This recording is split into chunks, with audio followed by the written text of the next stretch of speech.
Shalom, salam sejahtera para pemirsa dimanapun Anda berada. Kembali kita bertemu dalam video Sekolah Sahabat 10 menit versi baru, yang pada pekan ini kita akan masuki pelajaran ketiga dengan judul Pandangan Yesus dan para Rasul terhadap Alkitab, dari seri pelajaran cara menafsirkan Alkitab, dari Perumahan The Icon, Kosmo, Bumi Serpong Damai.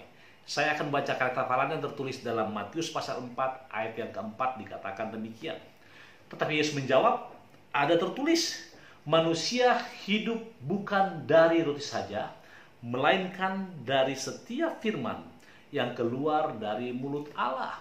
Firman yang keluar dari mulut Allah merupakan pegangan Yesus. Ketika Yesus memegang itu, apa yang saudara pegang? Apakah kita yang mengaku sebagai pengikut Yesus tidak memegang firman yang sama? Itu sebabnya pada pelajaran pekan ini kita akan coba lihat pandangan Yesus dan para rasul terhadap Alkitab. Saudara-saudaraku, Alkitab belum seperti yang kita kenal saat ini ketika Yesus memulai pelayanannya. Atau bisa dikatakan perjanjian baru belum ditulis. Dan pada zaman modern ini sangat disayangkan banyak orang-orang yang menafsirkan Alkitab dari sudut pandang filsafat yang dia geluti. Bahkan dari sudut pandang edukasi atau pendidikan yang dia miliki. Bahkan ada juga yang mengatakan bahwa Alkitab hanya sebagai gagasan manusia yang mempunyai latar belakang budaya yang primitif. Dan yang paling luar biasa lagi dikatakan bahwa Alkitab ini sudah tidak relevan dengan situasi sekarang ini. Saya ingin katakan, apa yang penulis kata dalam bacaan Sekolah Sahabat ini, bahwa firman Tuhan tersebut sangat relevan dalam setiap peristiwa. Kenapa Yesus mengatakan ada tertulis? Saudara bisa saja slide, dikatakan, karena itu kita dapat mengatakan bahwa Alkitab pada zaman Yesus dan para rasul-rasul adalah perjanjian lama. Bagian Alkitab ini dikenal sebagai kitab suci. Mari kita pelajari bagaimana Yesus dan para rasul menggunakan kitab suci.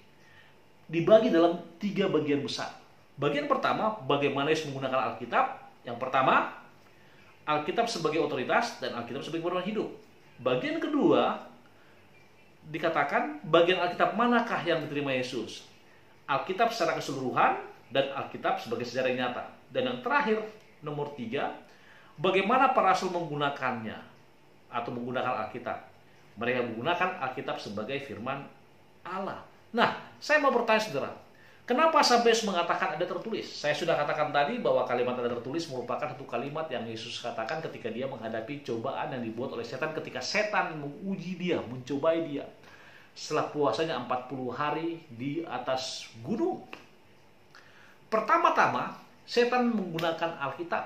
Kalau saudara lihat slide berikutnya, maka bagian di sana mengatakan, ketika dicobai dengan selera, Yesus menjawab bahwa manusia hidup bukan dari roti saja, tapi manusia hidup dari segala yang diucapkan Tuhan.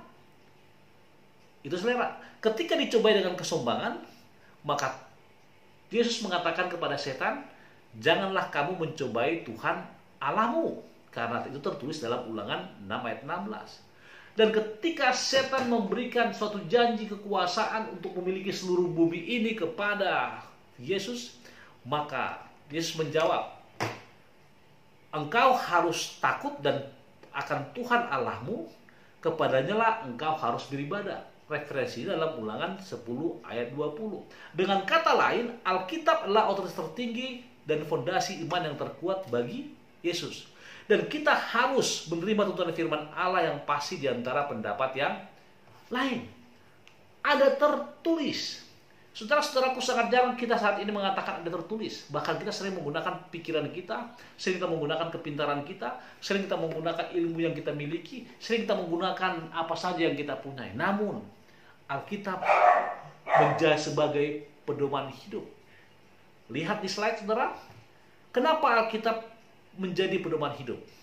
Matius 5:17 mengatakan, jangan kamu menyangka bahwa aku datang untuk meniadakan hukum Taurat atau kitab para nabi. Aku datang bukan untuk meniadakannya, melainkan untuk menggenapinya. Yesus melihat kitab suci sebagai pedoman yang dapat menuntun kita dalam kehidupan ini. Dia tidak memberikan perintah baru ketika mengatakan, tetapi aku berkata kepadamu. Namun dia sedang menjelaskan apa yang ditulis oleh Musa dan para nabi dan menjelaskan arti sebenarnya. Nah, ketika Yesus ditanya hal yang lain seperti tentang aturan manakah yang penting, seperti dalam Matius 22 ayat 13-40, maka lagi-lagi Yesus menjawab dengan apa? Kitab suci. Ulangan 6 ayat 5 dan Imamat 19 ayat 18. Nah, detailnya saudara bisa lihat di pelajaran sekolah sahabat Anda. Sehingga Anda melihat video ini sekaligus membuka pelajaran sekolah sahabat Anda. Satu hal yang perlu kita ketahui, perjanjian baru adalah perpanjangan, penjelasan, dan penggenapan perjanjian lama. Perjanjian baru menafsirkan perjanjian lama dalam terang kematian, kebangkitan, dan pemuliaan Yesus. Lalu kita akan masuk kepada pertanyaan yang kedua.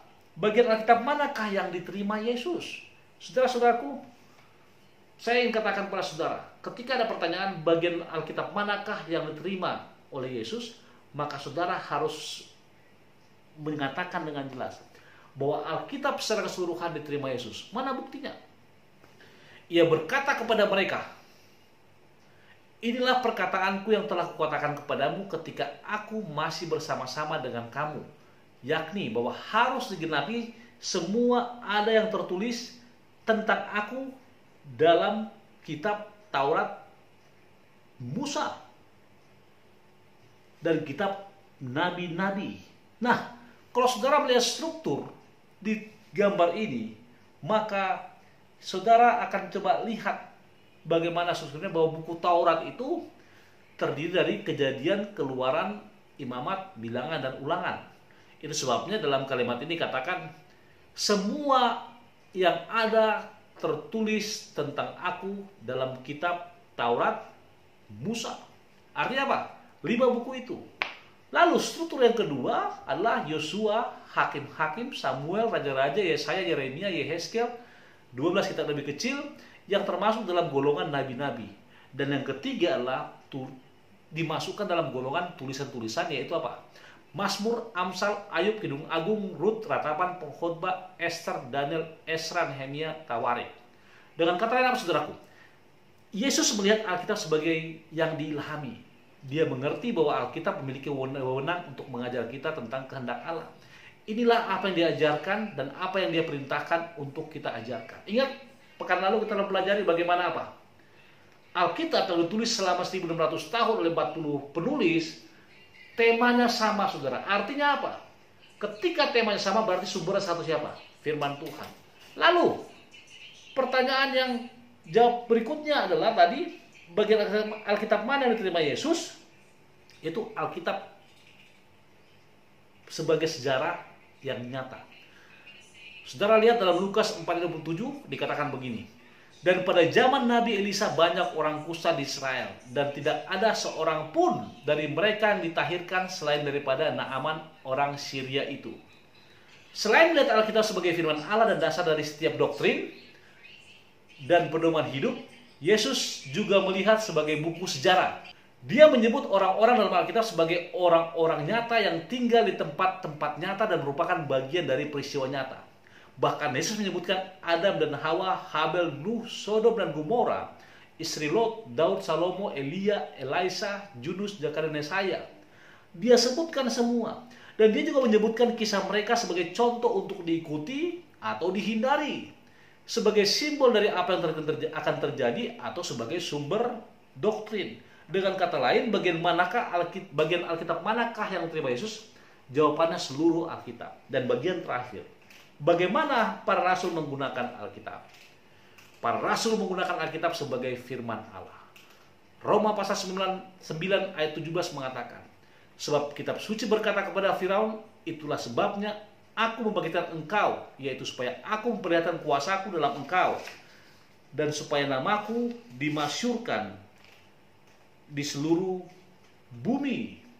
Paulus mewujudkan Alkitab seolah-olah telah menyampaikan firman Allah kepada Firaun. Di sini Allah diidentifikasikan dengan kitab suci seperti Galatia, yaitu Alkitab adalah apa? Firman Allah. Setiap penulis perjanjian baru menggunakan perjanjian lama sebagai firman Allah. Mereka menerima perkataan Nabi itu. Ingat, penulis perjanjian baru menggunakan referensi perjanjian lama. Mereka menggunakan kisah orang-orang seperti Daud, Lot, dan Abraham yang bermanfaat untuk mengajar. Saudara bisa lihat Roma 11 ayat 9, 2 Petrus 2 ayat 7, dan Yakobus 2 ayat 23. mereka mengikuti Tuhan Yesus, menerima Alkitab seperti yang dilakukan, maka kita juga harus menerima seluruh Alkitab sebagai dasar iman dan kepercayaan kita. Sebagai kesimpulan, saudaraku, Christ Object Lesson Ellen G. White menulis halaman 126 dikatakan demikian. Firman Allah mencakup kitab suci Perjanjian Lama, begitu pula Perjanjian Baru. Yang satu tidak lengkap tanpa yang lain. Kristus mengatakan bahwa kebenaran-kebenaran dari Perjanjian Lama sama berharganya dengan Perjanjian Baru. Kristus sebagaimana dinyatakan kepada bapak-bapak zaman dahulu, sebagaimana dilambangkan dalam upacara pengorbanan, sebagaimana digambarkan dalam hukum, dan sebagaimana dinyatakan oleh nabi-nabi adalah kekayaan dari Perjanjian Lama. Kristus dalam hidupnya, kematiannya, dan pembangkitannya, Kristus sebagaimana dinyatakan oleh Roh Kudus adalah harta dari Perjanjian Baru, juru selamat kita. Sinar cahaya dari kemuliaan Bapa adalah kedua-duanya, yang lama dan yang baru. Jadi, jangan pernah manusia menganggap diri mereka lebih besar daripada firman Tuhan. Jangan pernah menganggap kita lebih pintar, apapun jabatan Anda, pendidikan Anda. Gantinya, menguatkan pijakan di atas pikiran Anda. Jadikan firman Tuhan sebagai pijakan Anda. Kenapa? Karena firman itu akan kekal dari saat ini hingga Maranatha. Kenapa? Karena otoritas Alkitab telah diakui oleh Yesus, diakui oleh para nabi, diakui oleh para rasul, dan mereka menggunakan Alkitab sebagai firman Allah yang pasti. Maukah saudara menggunakan firman Tuhan, Alkitab ini, sebagai pedoman kehidupan saudara? Kalau saudara mau, mari kita tunduk kepala dan berdoa. Bapa di surga, terima kasih Tuhan karena berkat-Mu, terima kasih karena rahmat-Mu. Kami telah mempelajari firman Tuhan pada saat ini. Berkati hamba-Mu, demikian juga para pemirsa dimanapun mereka berada. Ampunkan dosa kami, terpuji nama Tuhan, lalu sekian berdoa. Amin.